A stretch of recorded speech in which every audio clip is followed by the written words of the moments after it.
উঠে পড়েছি। আজকে বেশি কিছু করব না, শুধু এই আলু ভাজবো। পেঁয়াজ, রসুন, কাঁচা লঙ্কা সব কুচি করে রেখেছি। আর এখানে আমি ডিম ভাজবো। এতটা পেঁয়াজ দেবো না, একটু কমই দেবো। তো পেঁয়াজ, কাঁচা লঙ্কা দিয়ে ডিমটা ভাজবো। আর এখানে রেখেছি সোয়াবিন, এটা আমরা দুপুরে করব, কারণ এখন যদি করি তাহলে সেটা রাত অবধি থাকবে না। তো ডিম আনতে দিয়েছি আমি, মেয়েটাকে পড়তে দেবে, জল আনবে, দিয়ে ডিম নিয়ে আসবে। তো তারপরে আমি আলু ভাজা আর ডিম ভাজাটা করে দেবো, নিয়ে যাবে। তারপর আমি সোয়াবিন, ডিম একসঙ্গে দিয়ে একটা বড় করে তরকারি করব, একটা চচ্চড়ি করব, দিলে ওটা আমাদের রাত অবধি হয়ে যাবে। কতবার আর রান্না করব সকাল থেকে। তো আমি গ্যাসটা জ্বালিয়ে নেব। এদিকে গ্যাসটা একটু কম জলে, তো এদিকে আমি ভাতটা ফুটে গেছে, আমি এদিকে বসিয়ে দিয়েছি। আর এদিকে গ্যাসটাও জ্বালিয়ে দিয়েছি, একটু আস্তে করে দিয়েছি, কারণ গ্যাসটা বেশি জ্বলে যাবে বলে। তো আমি একটা চাটু বসিয়ে নিয়েছি। এবার আমি তেল দিয়ে দেবো।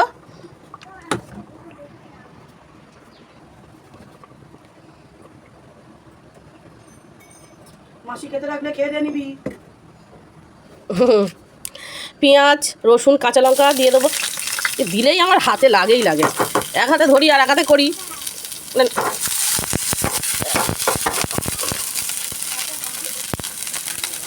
এর উপরেই দিয়ে দেবো আলুটা। অল্পই করে আমি ভাজছি, কারণ ও একটু নিয়ে যাবে, আমাদের ঘুগনি আছে, এটা খেয়ে যাবে। জাল দিয়ে রেখে দিয়েছি। আর এই আলু ভাজাটা দিয়ে দেবো, নিয়ে যাবে। এই কালকে হয়েছিল আমাদের এই ঘুগনি রয়েছে, আমি জাল দিয়ে রেখেছি। বোন খেয়ে ডাক্তার দেখাতে চলে গেল, যায়নি এখনও, চলে যাবে। আর এখানে আমি বসিয়ে রেখেছি। একটু গ্যাসটা আস্তে করে দেবো। আমি ভাজাভুজি একটু আস্তে করি, যে একদম ভালোভাবে সিদ্ধ হবে, ভাজা ভাজা হবে, সেটা ভালো। আলু ভাজবো কিন্তু হলুদ দেবো না, শুধু নুন দিয়েই আলু ভাজাটা করবো। এরকম মা করতো, হলুদ দিত না, শুধু নুন দিত, কিন্তু সেটা কিন্তু খেতে খুব ভালো হতো। তো আমি ওই করি, হলুদ দিই না। আমার বোনও হলুদ দেয় না, হলুদ ছাড়াই আমরা করি। আমি নেড়ে নিয়েছি, আর একটা ঢাকনা দিয়ে দিলাম, গ্যাসটা আস্তে করে দিলাম। আস্তে আস্তে সিদ্ধ হয়ে যাবে, ভাজা ভাজা হয়ে যাবে। এদিকে আমি ভাতটা একটু নেড়ে নিচ্ছি, বোন ডাকছে চলে যাবে বলে। দাঁড়াও, এটা একটু খুলে হালকা নেড়ে নেব। আলু ভাজাটা কিন্তু এরকম সাদা সাদা হবে। এক এক সময় মনে হয় যে হলুদ, লঙ্কার গুঁড়ো এটা সেটা না দিয়ে, এরকম একটু পেঁয়াজ, রসুন, কাঁচা লঙ্কা দিয়ে আর অল্প একটু নুন দিয়ে, মানে স্বাদ অনুযায়ী নুন দিয়ে ভাজলে কিন্তু ভালোই লাগে। তো আমি আবার একটু ঢাকা দিয়ে দেবো, আস্তে আঁচে হবে আর সুন্দর হবে। এরকম একদম লাল লাল করে হবে, এই যে যেরকম লাল লাল হচ্ছে হালকা, এরকম লাল লাল করে ভাজা হবে, খেতে কিন্তু খুব ভালো লাগে। আলু ভাজাটা আমার এরকম লাল লাল করে ভাজা হয়ে গেছে। এবার আমি একটা বাটিতে তুলে নিচ্ছি। তোলাটা দেখাচ্ছি না, কারণ আমি এক হাতে মোবাইল, ওটা দুটো একসঙ্গে ধরতে পারবো না, তো বাটিতে তুলে নিয়েই দেখাবো। আলু ভাজাটা আমি নামিয়ে নিয়েছি, গ্যাসটা আমি আর লিবাইনি। এটা আমি আগে ডিমটা ভেজে নেবো। ডিমটা নিয়ে আমার চলে এসছে। ডিম এতগুলো আনতে দিয়েছি, কারণ এতগুলো লোক আবার দুপুরে করবো, তাই জন্য 6টা ডিম আনতে দিয়েছি। ওর একটা ডিম করে দেবো, আর বাদ বাকি তো তরকারি করবো আমি বললাম। গ্যাসটাকে আমার লিবিয়ে দিতে হচ্ছে এদিকে, কারণ আমার ভাতটা হয়ে গেছে।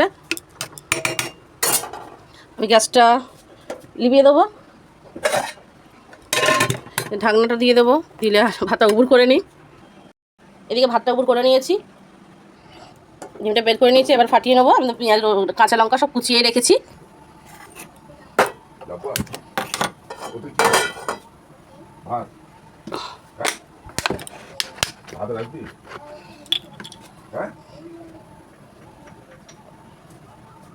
অল্প একটু তেল দিয়ে, সাদা তেল দিয়ে ডিমটাকে ভেজে নেব।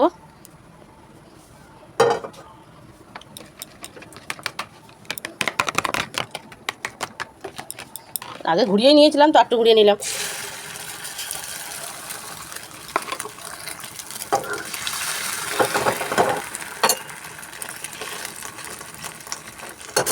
ডিমটাকে এবার ভেজে তুলে নেবো।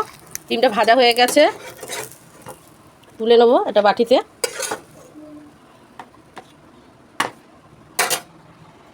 তো আমার সকালবেলার খাবার রেডি হয়ে গেল। এদিকে ডিম ভাজা, এদিকে আলু ভাজা, আর ভাতও হয়ে গেছে। আর ওর টিফিন গোছানো হয়ে গেছে, ঘুগনি দিয়ে খেয়ে নিয়েছে। ঘুগনি আর ডিম ভাজা দিয়ে, এদিকে ভাত, এদিকে আলু ভাজা, ডিম, এদিকে আচার। তো টিফিনটা গুছিয়ে দিই।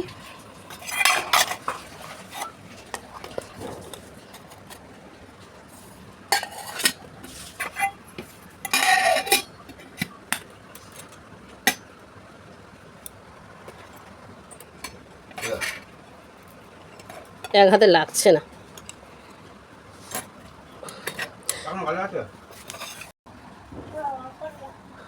রাখো, লাগাও। তো আবার একটা নতুন ভিডিওতে দেখা হবে। টাটা।